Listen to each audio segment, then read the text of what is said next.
Happy New Comic Book Day, geeks, and welcome to issue 86 of the Script Heroes podcast. I'm Katie. And I'm Joseph, and today we're talking about Batman, The Long Halloween, The Last Halloween, issue 8, Crush Depth, issue 5, Justice League Unlimited, Dark Tomorrow Special, issue 1, Nightwing Annual 2025, Titans Annual 2025, Something Beyond the Petrichor, issue 2, Speed Racer, issue 1, and Ultimate Spider-Man, issue 19. Loaded That's up. right. It is a big week, so buckle on in. Remember, we have the time codes down below for each of those reviews. Be sure to hit subscribe to add our show to your pull list, and let's jump in to Batman. Batman, The Long Halloween, The Last Halloween, issue 8. The writer of the series is Jeff Loeb, who's worked on Batman, The Long Halloween, Superman, Batman, and Hulk. The artist is Becky Cloonan, who's worked on Wonder Woman, American Virgin, and Conan. The colorist is Dave Stewart, and the letter is Richard Starkings. Katie, bit of delay on this one. We're going to be talking about a Father's Day issue in August. That's right. But, we posted our Father's Day episode in July, I think, so... And that was late, and it still beat this by a month. Yes. We did have a bit of a delay on Mr. Longlast here. Honestly, I think that might have been to its benefit. I feel like coming in after being like, I don't really remember much of what was going on, instead of feeling like I was left behind, was such a positive difference. I'm like, oh, I kind of remember these things. Yeah. And I think that it also helps that this is an issue where I think a lot of things are kind of coming to a head. Like, we get some important confrontations in this issue that make it feel like you're really kind of back into the story. And this one grabbed me in a way that I don't think Long Halloween, Last Halloween has grabbed me in a hot few issues. I was really excited by all the interactions with Harvey. I loved Batman and Gordon going through the Falcone Manor, and then Solomon Grundy lurking. I thought that was such a good moment. That was cool. Yeah. And I actually really liked Batman's captions throughout it, which I think is something that maybe wasn't jumping out to me before. I don't remember if they jumped out in a negative way, but I don't remember being as invested in them as I was in this issue.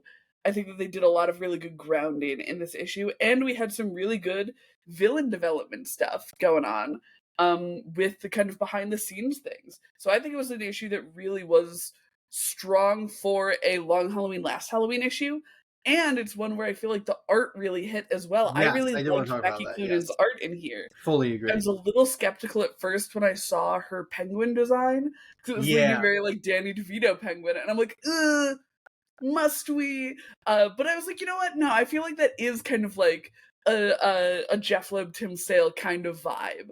And I ended up being really on board with it as he was, penguining around. But yeah, so this was a real kind of highlighted return to form of Batman: The Long Halloween for me. Last Halloween. How'd you feel? I agree with a lot of what you said. I think Becky Cloonan did a very, very good job on the art in this issue, which was a very, very nice. I feel like we've been very up and down on the art in this series, as it tends to be when you have a different artist for literally every single issue. Right, you're bound to be. Which also is something where, I'm less forgiving of delays. This is not, an artist falling behind on a series. You are picking artists specifically for each issue. So I feel like it makes no sense. But we'll put that aside. And especially in a book that is really tied to the months. Yes. No, it's a book that really should not have delays. But, that being said, I do think this was a much stronger issue than a lot of the other things. I'm still... I don't think I'm a big fan of the arcing of the series, the book to book of this series. I don't know that it's really telling a great overarching narrative in any great way. You said things come to head, and that's true, but I don't know that any of it felt necessarily all these pieces clicked into place from the previous issues. It's very, very fair. I just kind of like these interactions, and I like what we're doing in this issue, but it didn't necessarily make me go I now understand why we did all of these things that we did, No, I so if anything, it was somewhat the opposite when they were they hand-waved Robin away for this issue, despite him being such an important part of the series up until this point. It's wait, we don't need him for this issue, actually, He's off doing something else. So, we'll put him to the side. So that was a little bit of I think, a weird thing to do in a book that is like unlimited series, you know? Like, that feels very much like an ongoing thing to do where you're just like, well, I want to tell a story this month that doesn't have this character, that's fine. Like, you were telling one story here that you would, you know, conceivably had planned out. It's a weird choice to make. But all of those gripes being said, I do think when you just sit down and you read issue 8 of Long Halloween, Last Halloween, it is a very enjoyable issue. We've talked about Jeff Loeb writing just good, solid versions of these characters that don't feel like his version and just feel like these characters. I feel like this is an issue that exemplifies this. Like you said, the captions are so good. They just feel very Batman. You're reading this and you're like, that feels like Batman. Which is like a good feeling to have reading a Batman book. Right? Especially like a 2025 Batman book. Yes. I feel like people like to really kind of do their own thing with Batman now. And I'm like, no. I think that's a big thing right now that you feel with a lot of books. And it's nice to read one that does just feel like it's kind of character first instead of creator first. Yeah. Even though like we love creator and we talk about and creator driven stuff is great, but it's nice to have something where it doesn't feel like this is as much a Jeff Loeb book as it does a Batman book, you know? Yeah. And I love Grundy, and I thought Grundy was portrayed very well in this issue. I like it. I feel like Grundy has been the real like show stealer every time he showed up in this series. I think he's been the highlight of Last Halloween for sure. An absolute good boy. How do you feel about books like this getting big delays, dear reader? Does it pull you out of it, or do you find that you're able to jump back in and it generates a little extra excitement where you go and reread and stuff? Let us know down below. And we are going to go and talk about Justice League Unlimited Dark Tomorrow special? Is that the name of it? Yeah. Let's do it. Justice League Dark Tomorrow special number 1. The writers here are Mark Waid of JLA, World's Finest, and Shazam, and Mark Guggenheim of X-Men, Wolverine, and Arrow. And I've been informed by Jay that he's also like the Arrowverse guy. Yeah, he was the executive producer for the first couple seasons of Arrow, then moved to Flash, or the showrunner, I think. Then moved to Flash, and then I think just like did a bunch of stuff in the universe. I don't know fully, but he's like importantly, he's one of those guys. Yeah, he's one of those guys. Yeah. The artist is Cyan Torme of Superman, Son of Kal-El, Alan Scott, the Green Lantern, and the Question, all along the Watchtower. The colorist is Romulo Fajardo Jr., and the letter is Dave Sharp. Jay, oversized Dark Tomorrow special. We didn't love the We Are Tomorrow event, and it continues. It does. We asked them to focus on some characters. They took that suggestion, but still didn't give them a ton of like personality or character, which is, you know, a little upsetting. This is, I think, my first time reading anything from Cyan Torme, and I thought they were fantastic. This two-page thread is phenonomal. Really fun, really gorgeous. I would love to see them on like a Batman Beyond book because they do a good Batman Beyond. I like our little I like the choice of people for our little team. I think it's fun. But none of them really had any personality. Like I wasn't sitting there going like, yeah, that's Terry. Like he says Shui. I guess that's something to be like, look, it's Terry. But like I don't think Marilyn Moonlight did anything. Jonah Hex had probably the most character, which was just that he was a little bit like, you know, salty about the whole thing. And he got a really cool gunfire sequence. That's true. Again, big ups to Torme's art. Like, that's been the thing with the Justice League stuff, right? It's like, everything looks gorgeous, they're getting to draw a bunch of DC stuff that's awesome, but, like, the story is, like, just too big picture that, like, it doesn't do anything to actually make you buy in or care about the story that it's telling, is my big, I guess, right. I did think this was a step a little bit in the right direction, because at least we have a team. I think the story's actually cool here in this one compared to like me not really caring about the main Justice League story. So steps in the right direction, but still. But one major step in the wrong direction. Mark Waid, why you gotta bring back Plastic Man? You know I don't like him. I was wondering where you were going with that, and I should have seen it. I should have seen it coming. Here's the thing. I hate Plastic Man. This is no secret. Yes. It doesn't help that the first time I've read a book with Plastic Man in it in a while, he's like weirdly touching someone. Like, why are you just becoming a woman's backpack, Mr. Plastic Man? That is weird and bad. Get away from her. Like, sir. He's having a whole thing. I hate Plastic Man so much, and literally everything he ever does makes me hate him more. So yeah, I was Get the peeved that whole he was thing. there. But like you're saying, I really like conceptually what this book, well, Yeah, one it's looks very like good. literally with Tome's art. But two, I love the idea of like people are hunting down time travelers. Time Yeah. travelers are dying.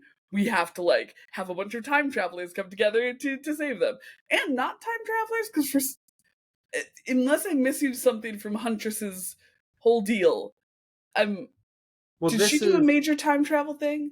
Because I well, know this this is is not the specifically, current Huntress. yeah. Like this Huntress doesn't actually exist in current Because is she future continuity. state No, because She's the she's, Huntress that is Catwoman. This is yeah, the original Catwoman and Huntress. Batman's. Yeah, like this is Huntress Where did she co- pre-retcon that made her. Is You this know, just a? Is this this is like I meant think to be a pre-New We Fifty Are Two Huntress. Tomorrow Fallout thing? I don't know. Like, is that how she got here from the We Are Tomorrow stuff? I assume so because she doesn't exist. Like Okay, she's not then I have a a major character that gripe, exists. and it's like people didn't love Convergence. Like the concept Yeah, of convergence, where it's like, let's look at all these different eras of yeah. characters. They didn't love that. Why are we doing it again? Like, why? I don't have an answer for you. I did think that was because it was like, oh, it's Huntress, and then they specifically say Wayne, and I was like, oh, Yeah, it's like the Huntress that doesn't exist. yeah. I Because, like, it's one of those things where I look at this book and I'm like, okay, gorgeous art. Look at the team. It's got, I didn't read far enough in the Blue and Gold miniseries, I guess. Or maybe, Beetle Gold is someone from the Blue Beetle run. I think it is. I saw somebody posting that when it happened a little while Okay. ago. Um, Cause, but I don't but like remember. Blue Beetle and Booster Gold, I love dearly. Huntress, I love dearly. Jonah Hex, I went on a weird kick of reading like the start of Jonah Hex from like the Golden Age, and so I have a little soft spot in my chest for Jonah Hex, and I'm like, what a great lineup for Katie. And then Batman Beyond's there, so I could get Jay to read the book. Oh, beyond! And then I read the book, and I'm like, what is happening with any of this? Why is it so weird on the page? They also Yeah, started leaning into like goofs and gaffs in this issue, which felt like a weird change of tone for We Are yeah, Tomorrow. Which is like maybe the point of it, but you called it Dark Tomorrow. And yeah. everyone's goofing and being goobers. Yeah, they're trying to do, I think Legends of Tomorrow, so like gotta have some goof in there. I guess, but then don't But call it Dark Tomorrow. And like, I yeah, don't know, don't spin it off of your really, to me at yeah. least, I guess I don't know what the general consensus was, poorly received event.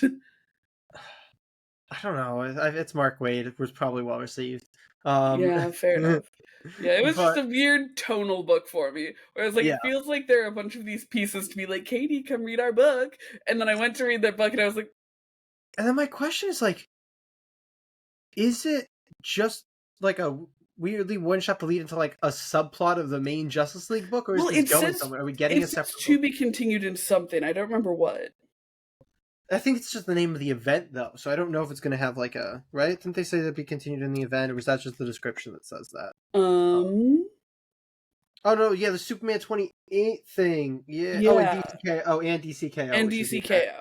and then Yeah. the Legion of Darkseid's doing the stuff in Superman, which is like there's a lot going on. There's Because a the lot going DCKO on was right now. also going to have like the sub Batman book with all the Robins, Yeah. basically Battle for the Cowl Part 2. There's a lot going on. There's a lot going on, and sometimes it feels like a little too much. Which is why I'm glad that we're also reading some not a lot universe happening books. Dear reader, do you prefer when DC is looking at the universe as a whole and doing these events that bring people in from all the different corners, or do you like a more narrow story where it's focusing on one character? Maybe they're kind of nuclear family, but not the extended family. Let us know down below, and we're going to go talk about someone with quite the extended family, but in his solo book, we're going to talk about Nightwing in Nightwing Annual. Nightwing 2025 Annual. The writer is our normal Nightwing writer, Dan Waters, Detective Comics, Lucifer, and Homesick Pilots. The artist is Francesco Francavilla of Black Panther, Zorro, and Captain America, and the letterer is Wes Abbott. We got a bit of a chonky boy, Katie, and for a Nightwing Annual, there is no Nightwing. So there is a singular panel of Nightwing at the very end. Look, but there's a lot of our what are they called? The Cirque de the Cirque du Sin. Yeah. Yeah. Which we had found quite rad.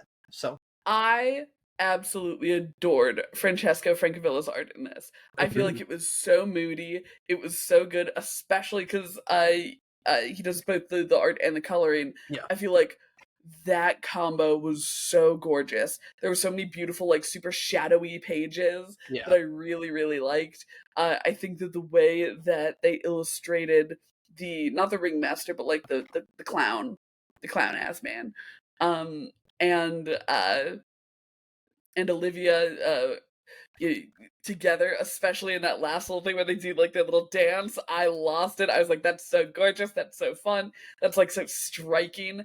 I could really kind of see the movement in my brain where I was like, oh, I can like see this scene playing out. I had never read interiors from Francesco Francavilla, but they did a bunch of covers for Dynamite's like pulp universe, which I like super love. And so I've always enjoyed the covers, but I've never read their interiors. And very good transition here. I was like, oh, this is good. Yeah. Very good. And it had such fun little, like, we talked about this with the last issue of Batman Dark Patterns, where Dan Waters is like, I'm going to use this little like newspaper motif at the very beginning. And in this, we get this little like vintage comic motif going on as well that ended up tying in so well with Wonder like Boy, the right? overarching plot. It's Wonder Boy. Grey Ghost and Wonder Boy. Grey Ghost and Wonder Boy.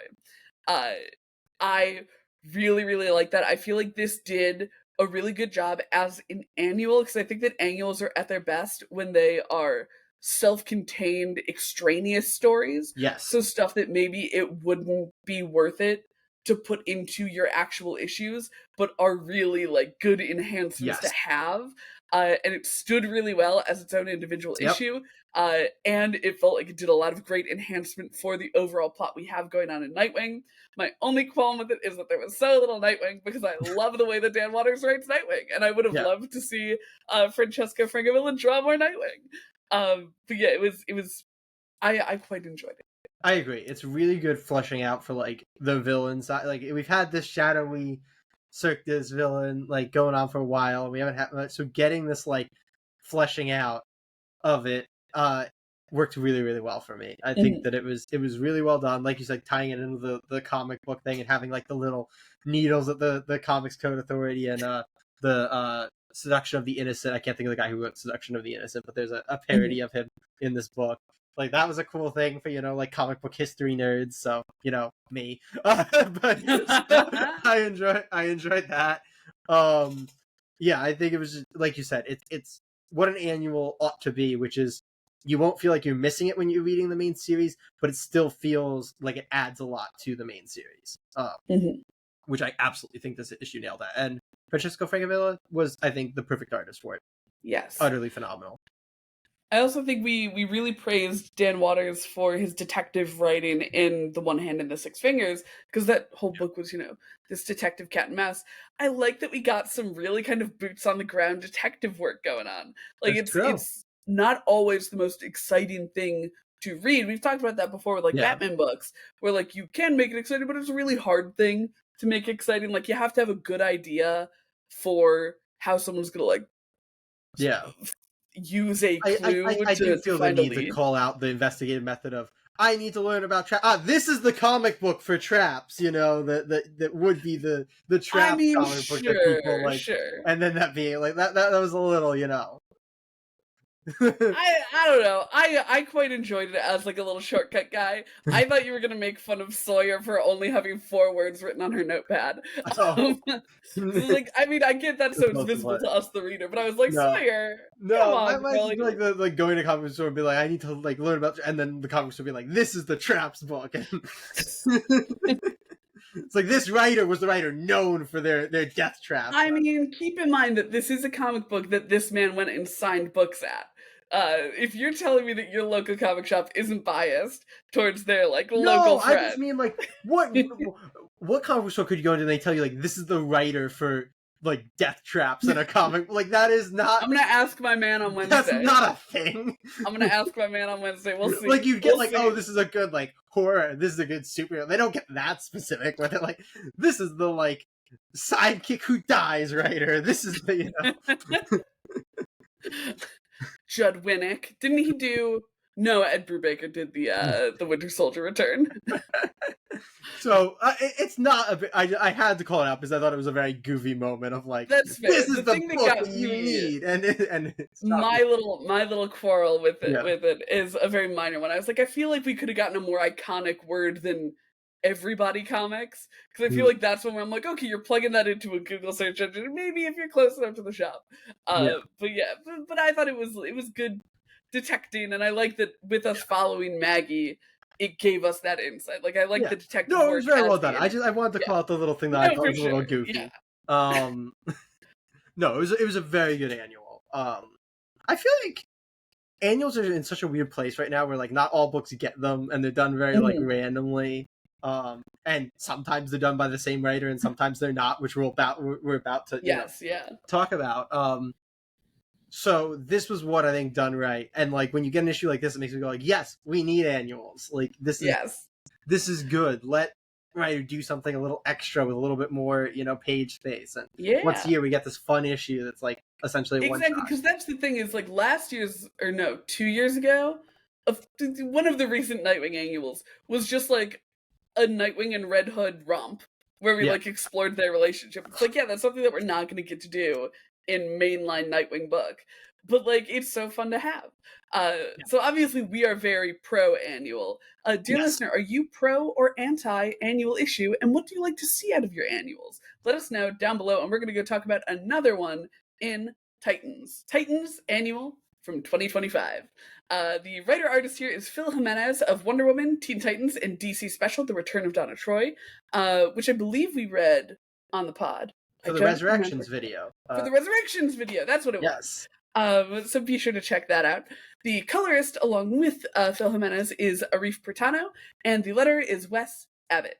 Jay, this issue, it's an annual, so outside of the regular Titans vibe, is a full breakdown of the history of Donna Troy, and a very needed one. Let me put out there, because I'm definitely not enough of a Donna Troy. I enjoy Donna Troy quite a bit. I think she's a great character. I'm not enough of a Donna Troy super fan to give up with it, but I believe from what I've seen and from what I've read, Donna Troy's like current canon origin has not really been addressed in a really long time through DC's multiple reboots and relaunches and stuff. To the point that like I think we maybe were like in theory operating under the understanding that the Return of Donna Troy was still the canon origin, which is weird because that's a weird origin, and it's wild to me that was written by the same person who wrote and drew this. Because like no shades, but I was not a fan of that Donna Troy new origin. It was weird.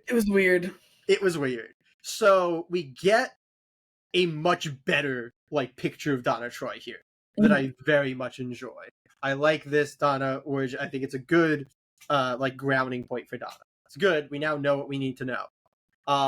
Overall, I did quite enjoy this issue. I have a couple gripes. One is that the captions are very overdone. There are too many of them that don't all need, like say particularly relevant things at certain points, and just kind of reiterate the same point sometimes. It's told through Donna writing this thing for her, writing a letter essentially back to her father, or discussing what she's going to say to him. It's back to her father after she gets a letter from her birth father.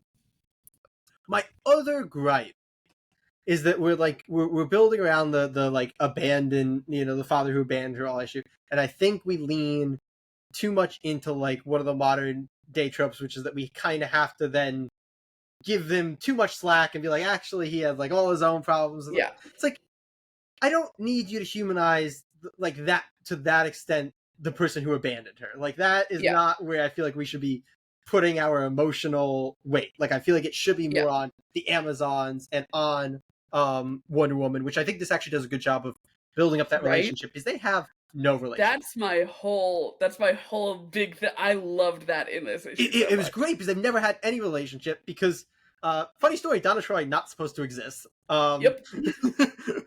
fully through misunderstanding does Donna Troy exist, and thus she was introduced in the Titans before she had ever coexisted in a Wonder Woman book or anything. So Yep. they have had no relationship. But yeah, where do you go? But yeah, I overall really like this issue, and specifically I like what this issue did. There's just some like execution things that I'm a little. Yeah, I think part of the execution thing, because I wasn't sure if they were going for this, but it felt a little bit like they were. I feel like there was a little bit supposed to be like almost a writing in the style of different eras, like specifically the sequence where she and the girlies from the Titans are having the like bachelorette party. Yeah. That felt very like very kind of 70s style in the way that they did like the captions with the and so that made me think maybe they were going for a little bit of that. But I think that you look at something like whatever issue number of Invincible did their like full they did the Alan the Alien one where they did it like very that's 10 well, like, 11 somewhere whichever in there. one, they do it in the style of a like classic sci-fi comic. Exactly. And it was really, really effective because it was a little bit tongue-in-cheek and you did move through it quite quickly. I do think that this one didn't quite, because I don't think it was a parody as much as it was like a kind of homage. Where it's like, okay, but now we're kind of moving through it at the pace of a 70s book, which is not always my favorite thing. Yeah, no, fully agree. But the way that they wrote the relationship between Donna and Diana, and specifically, I was like practically crying when because I the concept of like, oh well, what if you don't want me? I think that was a cute little through line. Yes. I love that she and Dick got to have their whole thing. But what got me was when Diana was talking to Donna about like why she picked her, and Donna's like, oh well, you know, Hippolyta wanted you so badly that she formed you out of Mother Gaia. Like, what the fuck? What am I? And Diana being like, I wanted you so badly that I was led to you in that building. I thought that was so sweet. And I'm like, yes, I love the, like, established explicit canon of Diana so badly wanted someone, like, with her on Paradise Island. Like, that idea of she wanted a sister so badly. Because I do think that it's a really interesting like character moment for Diana as well, to be like she always refers to the Amazons as like her sisters and stuff, but she's also like their collective daughter, and so there is an element of not sisterhood to that, like and so I think that was such a great thing to build on, and it makes me really want a book where Diana and Donna get to just like be sisters together and like, you know, fight crime and whatnot. I think it'd be great. It is that Wonder Woman, Wonder Girl, not year one. What's World's Finest? World's Finest. Yeah. Yes, but don't let Tom King write it. But no, I think that this shade was thrown. Shade was thrown. But no, I think that this did a really good job with really diving deep into Donna. I think maybe we got a little too deep sometimes. I don't know how traumatic for a character it like. It's such a bad thing. So like, I don't like Terry. I don't care for Terry. I don't think anybody likes Terry. I think Terry's like universally like an incredibly hated character, and he was very much swept under the rug. So yeah, the fact that that was like, kind of like brought up, and then like, what if we just removed him from canon? It's fine. But like, I get that it's like important and whatnot. So you know, we can have him there. I'm glad that he like kind of came and went, and Donna's like, it feels like I never think about him because I'm always thinking about him, talking about like her kid. I'm like, that's a good kind of that's a really skillful, like, we don't have to deal with him. So I think that there was a lot of really, really good stuff in here. I also thought it was very cute. I feel like the way that Phil Jimenez drew Donna was very evocative of Linda Carter, and I thought that was super cutie patootie. But yeah, I thought it was a good issue overall. I like the way that Donna interacted with pretty much everyone that she interacted with. I agree that the dad stuff was maybe not it didn't feel super necessary, especially in a book that was already very, very And dense. to me, it just felt like they kept playing around. It was like, well, he actually left because he had to like find himself, and then it was like, but also he was worried about going back to you because he was worried you wouldn't accept him, and then also he became a firefighter, because he knows about the fire. And also he like was tracking your exploits, and also he knows about your dead child, and it's like, what? There were just so many like. It's like, okay, here's a little thing to humanize him. Great. And then here's another thing. And here's another one to mean that he was like also a good person. And then here's another. And it's like, okay, you've gone too far. You've gone too far. Too many things. Ugh, bonkers. But yeah, overall, I think a very, very needed book in the current Donna was kind of in a no man's. It's like she's a Titan character, but outside of that, we actually have no idea how she relates to Wonder Woman mythology. Yeah. Like, okay, give her own book, please. Here's how she got her powers, how she interacts with, Diana, how she interacts with the mascara. Like, this is her bits of her life that we're considering canon from all the different bullshit that has happened. Like, very necessary issue for Donna Troy. And I think, like, in complete seriousness, I do think it now opens the door for her to actually be a character besides Titan. Because she has a foundation to stand on. Exactly. Which, yes, much needed issue. Which, once again, lends to the point of do annuals, because you can do something like this that you've probably needed to do for 10 years now. So, so beautiful. How do you feel about the new origin of Donna Troy? Are there parts of her history that you wish they included? Are there parts like Terry that you wish they didn't include? Like, you prefer she's a weird space god. You just drop a hot no in the comments, and we'll know what question you're talking about. As you type out that hot no, we are going to move right on along to Ultimate Spider-Man. Ultimate Spider-Man issue 19. The writer is Jonathan Hickman of Avengers, Fantastic Four, and X-Men. The artist is Marco Cicchetto of Daredevil, Punisher, and Old Man Hawkeye. The colorist is Matt Wilson, and the letterer is Corey T. So, Katie, we're coming off the news that this run is ending at 24. Yes, which is deeply tragic. I'm sorry, I didn't mean to cut you off. I just have very strong, sad feelings about the fact that it's running. Whether that's leading into, I think there's going to be some sort of an event or whatever. Mm-hmm. But then I think out of that, we're probably going to have a different team on Ultimate Spider-Man. But in any case, how does that impact the way that you feel about this issue, and how do you feel about this issue?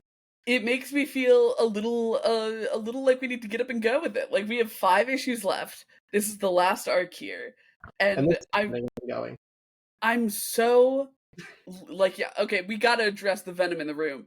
It's happened. Black Suit has become Venom. We love to see it. Poor Richard was told by the suit to close his eyes and not to open them again until the suit told him to, which was insane and crazy. I absolutely adored it, and I'm so mad that the run is coming to an end, because this is obviously going to be like the final arc of that, but that means we have to wrap up the Mysterio stuff, the Venom stuff, and the like universe-wide stuff, if that's going to start coming into play. I have a feeling Hickman, being like the architect of the universe, will write the big event that's going to do the universe stuff. So I figured that won't be. Hopefully not, but it might need to be. It might necessitate that the book ends in a place where Spider-Man can like launch into that. Yes. I think that's so like that's taking up page real estate as well, and like plot real estate and emotional real estate. And I'm so mad because I love so much the way that they're dealing with Richard as Venom. Like, the fact that like the way that MJ and Peter are differing on it, I think is so great. I think that it's really wonderful, all of that side of Peter's life coming to a head. Like, it's been one of those things where like, this is the Peter who's evaded the Parker luck. He got with MJ. He has 2 wonderful children. And I'm like, okay, hell yeah. Like, let's see some things fucking go wrong here, because we've gotten so much good. They're just like the perfect family type of thing. And I'm like, no, this is like such a good game changer for that. As it was kind of built up to be. Like, from the moment that Richard was attached to the black suit, it's been like primed in the reader's minds, like, oh, this is gonna be bad. And I'm so excited for it to like finally be bad.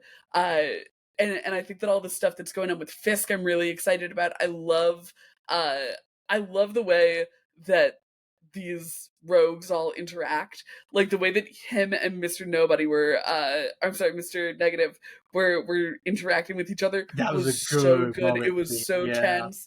I'm like, yes, love it. This is such like a Good good crime kind of, boss. right? A very good like immovable Yeah. object meets Yeah. unstoppable force type of thing. And it's like, Oh. no, we actually need to not fight. Look what they've Yep. done to us. So I think that's super, super rad. I'm just worried that there's not enough time to dedicate to everything that I really want to see done. But I'm hoping, like, you know, like you said, Hickman's so like instrumental to the universe that Yeah. you would think that he would make his book with the knowledge of when Yeah. Well, it needs to it end. is weird that with him being like the guy in the universe, he's the one who's going to be leaving his, book first. Yeah. Like that's also a little bit of a weird thing that this creative of the most popular book out of the run is the one that's leaving first, Yeah. especially when you go back and it's like the original Ultimate Spider-Man had the same creative team for the entirety Yeah, for of like like what, the 150 something issues? like the 10+ year run Yeah. had the same great, and then this one's like Hickman and Shadow are like, we're done, bye. Well, they're did both of them get confirmed for the Batman Daredevil cross or Batman Deadpool crossover, or was it just Hickman? Is Hickman on it? Isn't he? I Or thought am I it's just crazy? Shadow. I don't know Oh, that okay, Hickman's then on it. just Chichetto. I was like, I Yeah, knew I one of know them that was on Hickman's it. on it. Yeah, I know, but Shadow's taking gap issues. That's like not Yeah, enough of a yeah. reason We for him to have like. is it Messina who does our fill-ins on Yeah, Ultimate Dave Spider-Man? Messina. Yeah, And does a great job. yeah, Um, absolutely. so, you know, Yeah, I'm concerned. But what are your thoughts? What are yeah, your thoughts? yeah. I got to get my one gripe out of the way because I have one big Mhm. gripe, which is that our big issue ender of last issue is absolutely followed up on here, but it is not explained in a good way. Like it's Yeah. very hand waved, like why Black Cat betrayed Rich. It's just like Mhm. we get like a little thing here, but it's like it seems like she's still conflicted about. It's like, okay, well, if she's conflicted, then why'd she do that? Like we Yeah. don't get Like like a literally moment. brought him to his death. Yeah, we don't get a moment of them like we get a conversation with them, but they don't actually mention that. Like there's no actual conversation. Richard after that is still like worried about And her seeing him Richard's as a like monster. apologizing. Yeah, I'm I'm like, like, Richard. why did we not have that come to a head? And it doesn't feel like it's like, oh, we're gonna make you wait for that moment. It feels like that moment's just not gonna happen. And that's one Mhm. of like the most frustrating things in comic books, where it's like the big issue ender, this big turn, and then it's just like, oh yeah, it doesn't actually matter Yeah. from a character point. Don't like that. That was a big thing that annoyed me. Outside of that, this issue was phenomenal after that. The Venom stuff was so good. You've been waiting for that since I think like issue 3 we started talking about the theory that the black suit. Since the AI stuff, which I think it was actually issue 4 because it was right before the Harry solo issue, which I think was 5. So literally since like issue 4, since the AI thing happened with fake Peter, we've been talking about the black suit becoming Venom. And as we've gotten more and more, and then like in the Incursion book, they called him Venom for the first time. He's like, I'm going to take that name. Like we've been waiting for this, and him fully Venoming out was like such a good prolonged. Like we talk about moments that are like you don't have to be reading the book because the book's so but like something that rewards you for having read the book the whole time. That is a moment that makes you happy that you've been reading the series since issue 1. It's like I have been waiting freaking a year and a half for that, and so it feels awesome. I think it really justifies the like explosive Venom. Like he goes full Venom right away. Like he is murdering people right away. Like fully out of control of his suit. Like this is not like a slow devolve into madness thing. It's like, oh no. Because we've had that tension built up. Yeah, it feels like that rubber band was stretched and ready to just fly. Yes, so that, and like you said, like all the crime boss stuff, so good, and then just getting the actual like relationship tension is great because he's got the suit now, so the Parker curse has to actually come in. He can't have both. So yeah, I thought this was such a phenomenal issue. I do think they really dropped the ball on a big character thing with Black Cat. Super fair, yeah. But that is my only gripe. But her character has been a little the entire time. Yeah, I don't know that she has not been more like a plot device than a character. Oh yeah, like it's whatever the plot needs her to be in a given issue or moment, unfortunately. But yeah. But other than that, super rad. Have you been reading Ultimate Spider-Man? On a scale of 1 to 10, how sad are you that it's ending at 24? Or this creative this run, 24. Yeah. I'm sure Ultimate Spider-Man will continue either with a new number 1 considering it's selling absolute gangbusters. either with a new number 1 or just a new creative team. Well, it's Marvel, so I'm sure it'll be a new number one. Yeah. Who should that be, though? Who should write that? Who should draw that? Let us know. Yes, let us know who you want to see on that team. And we are going to go talk about Speed Racer. Speed Racer number 1. It's coming to us from writer David Pepos of Space Ghost, Captain Planet, and The Punisher. The artist is Davide Tinto of Ultraman, Star Wars, and Commanders in Crisis. The colorist is Rex Locust, and the letter is Buddy Bujane. Jay, we read the Free Comic Book Day Mad Cave we did. Speed Racer special, which I think was a chunk of this one, right? Like, I think that first race might have been, yeah. Yes, I do believe. So I feel like it might have been missing the 10 years ago first page. I think it did, yeah. Yeah. I think it was just the big race. Yeah. Which makes sense if you're selling a Speed Racer book. Yeah. Though honestly, I feel like pretty game changing to have that first page before. Because if you remember, I was not all that hooked on the original one. And also, an important note, I have zero contact for Speed Racer. This is I've never even seen a single issue.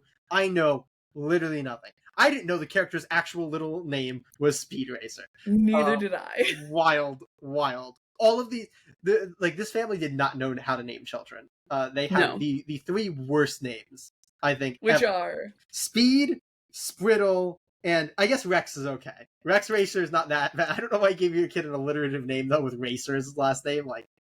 Little while, because they were it's meant to be much better. They at least tried with Rex. They then got to Speed Racer and then completely gave up by Spriddle. They were like, we're done. They sneezed when they named him. Yeah, but this is a really, really good first issue to sell you on this world, this character, and his motivations.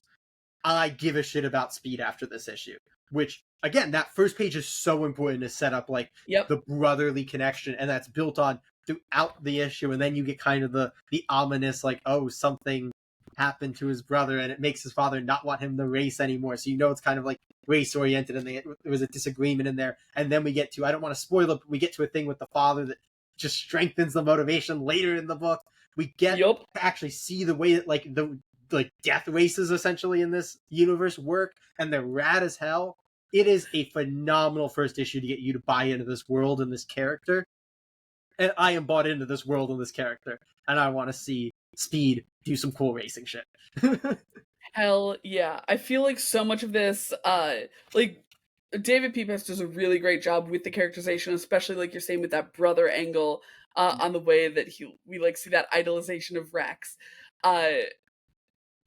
Also, I have no idea who Racer X is, but if it's Rex, what a thrill. We saw the sneak peek of him in the Mad Cave Free Comic Book Day 2. So good. Which was so good.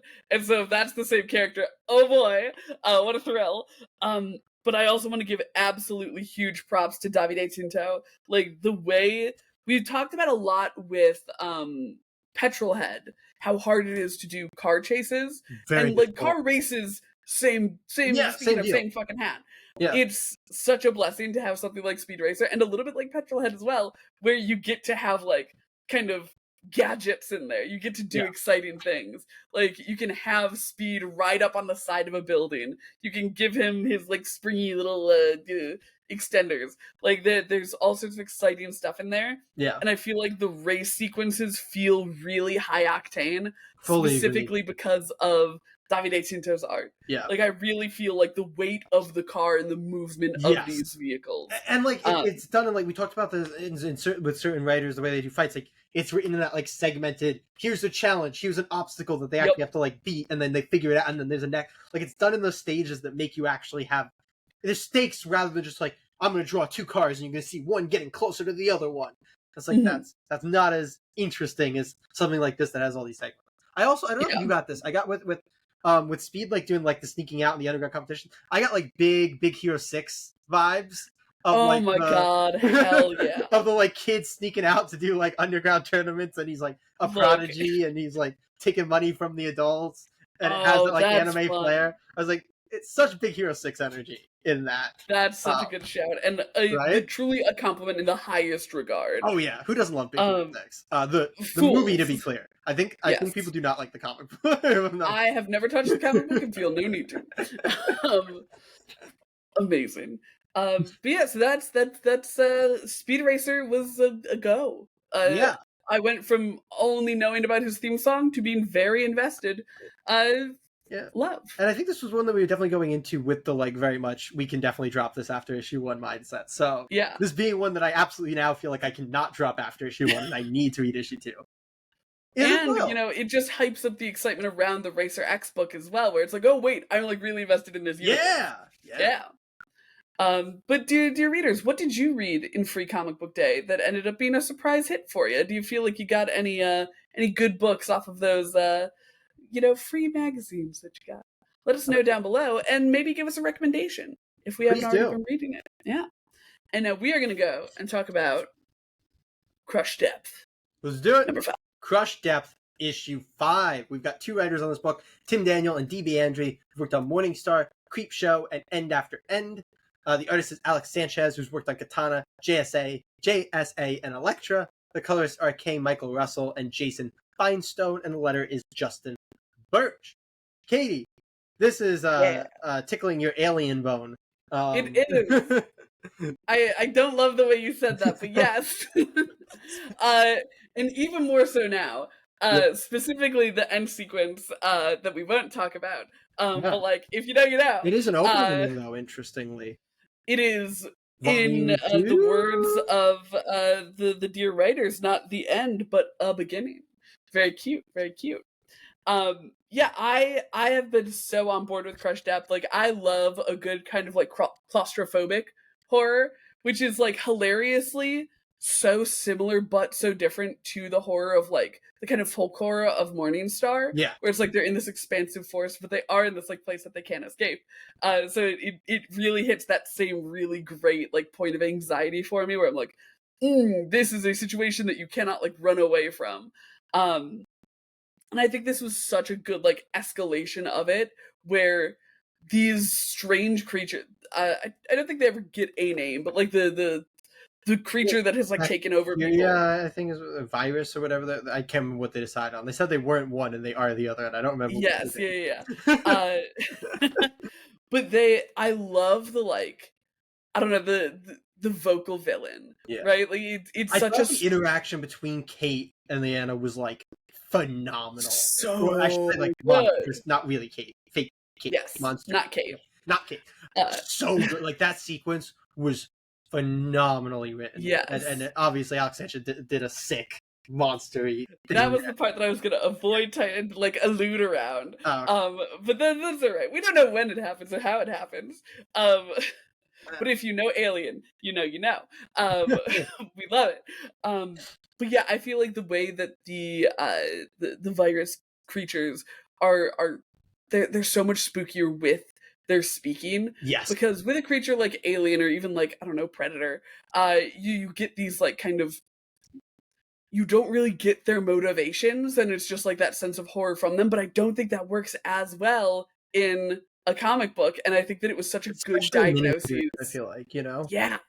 I think it was such a good diagnosis from DB and Tim to be like, no, that's not as good in a comic book. Yeah. We need a creature that's going to like unsettle you. Yeah.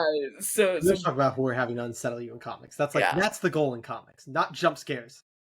Deeply unsettling shit. Though I will say I did get a little bit jump scared in Crush Depth at in a little ended sequence. Yeah.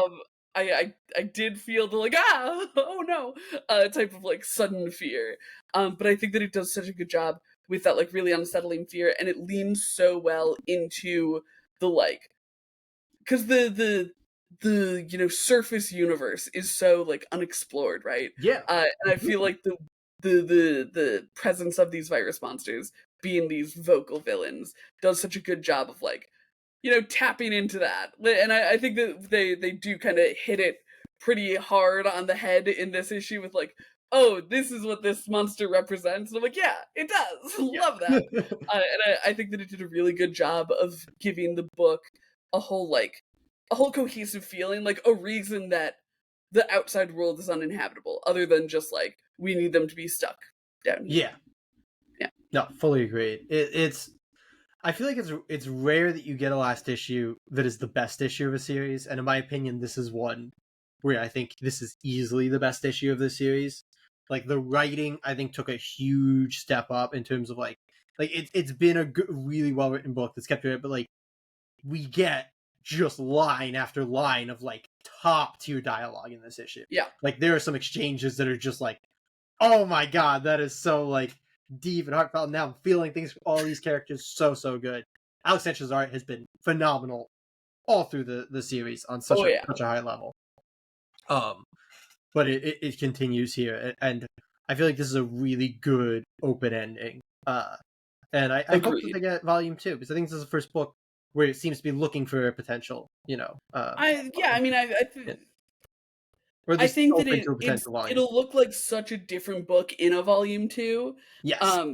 But it's, a creative team that I really trust, so I'm excited to see where that would go. It's the first book I think they've done at Mad Cave that I feel like has been an open ending. That hasn't had like a really iron door shut behind it. Yeah, so I'm excited for if that comes to fruition. Absolutely. Dear listeners, what do you look for in a horror comic? Are you looking for something that unsettles, something that spooks, something that's just gross and scary? Let us know down below, and your thoughts on all the ways that you can be scared by a little bit of ink on a piece of paper. But we're going to go talk about our final book of the day. We're going to go talk about Something Beyond the Petrichor. Something Beyond the Petrichor, number 2. The writer here is friend of the podcast, Dakota Brown, of Grandma Tilly's Helltack Mech and Death Comes for the Toymaker. The artist, colorist, and letterer of the book is David Lujan of Big Game Saga and Neridia.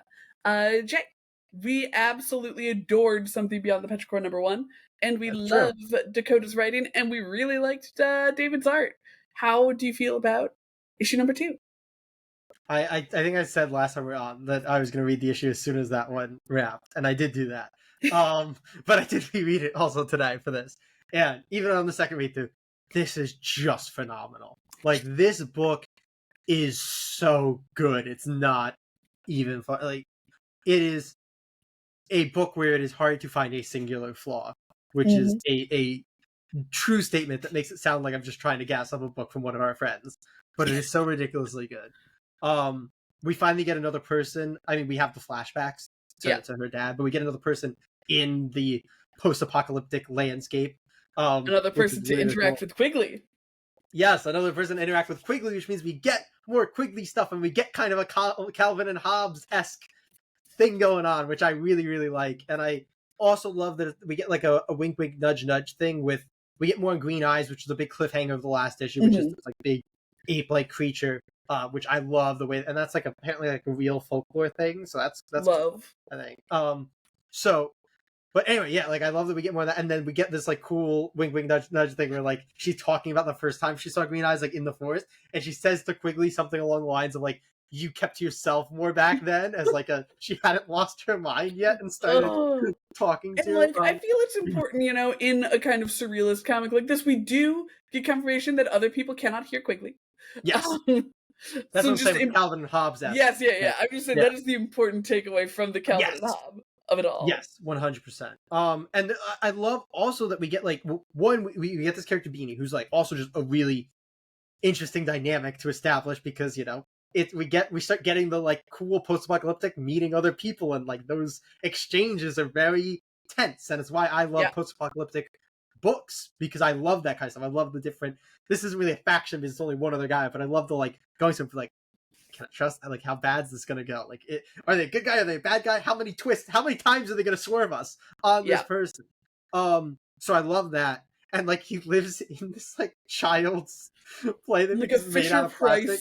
Yeah, and they put a tarp over it. I love that. And there's a moment that I can't spoil because I think it's too deep, but there is a moment where this book stunned the pants off me, because I can't believe they actually had the balls to do like to show something in the art that they show with that character. Whereas like it is I think crazy thing to do, but I love it and it's awesome. I think I know to what you are referring. Yeah. I love this issue. It's so ridiculously good. I need to give credit to the artist too, David Lujan. David Lujan, thank you, who is perfect for this book. Oh my god. insane tone. We also get so much good like world development. Like we know that Beanie has like seen these other creatures out in Yeah, what the do you call them? world, Like like these green like goo or yellow? It was like droopy yellow yellow sludge. things. Yeah. And I'm like, oh shit, I'm so excited for us to meet those things. We also get such, oh my god, the opening interaction. That's like not even really interaction, but the moment between Green Eyes and Jocelyn is so good. Like it's Yeah. that like colossus of nature moment, and I love that so much. I also absolutely adored the flashbacks in this one. Like the Yeah. flashbacks in the last one were very good, very great character stuff, but it felt like a lot of kind of groundwork was being done where it's like, okay, yeah, here, like it's important for you to know what the world was like before. It's Yeah. important to know, like, you know, how she got to be here. In this one, it's all this like beautiful character motivated backstory stuff where I'm like, Yeah. oh hell yeah, this is beautiful, this is I'm not a gorgeous. kid anymore, Dad. Oh, the like teen of it all. You love horses, I miss her father for her. Like it's such right? a So cute, so so beautiful. well done. I So absolutely love their dynamic, and I like you said, I'm bummed that he's not there. But like Beanie says, she didn't see him dissolved into acid. There's no reason to be pessimistic. Um, so maybe he's out there. Uh, it's such a well done issue. Really, really love the art. Absolutely I gorgeous. wish this book was going for like 100 issues. I I don't agree. know if it's That's 4 or 5. literally what I I was think it's about to 4, say. I right? was like, It's I 2 or am 4. just a little bummed that I feel like it's a world that we're not going to get to explore as much as I want to explore it because it's Hey, only 4 knock on wood, we'll issues. get volume 2 very Yes. quickly. Who knows? It might completely wrap up in a way that is not volume Yeah. 2 ready, but A bull. I am hopeful that that is not the Quickly case. could dissolve in acid rain. Yeah, it's such cool, and But it's my hey, thing with the Dakota, listen to me. post-apocalyptic He books. better not. I want them to go forever because they are made Yes. to go forever. I feel. I love it. This book's so good. But It's so good. speaking of good books, it is pull list recommendation time. Yes. You want Do to you have take it one away picked? from here? Oh geez. I have one picked. If you want me to go. I think I also have one. Okay, then go.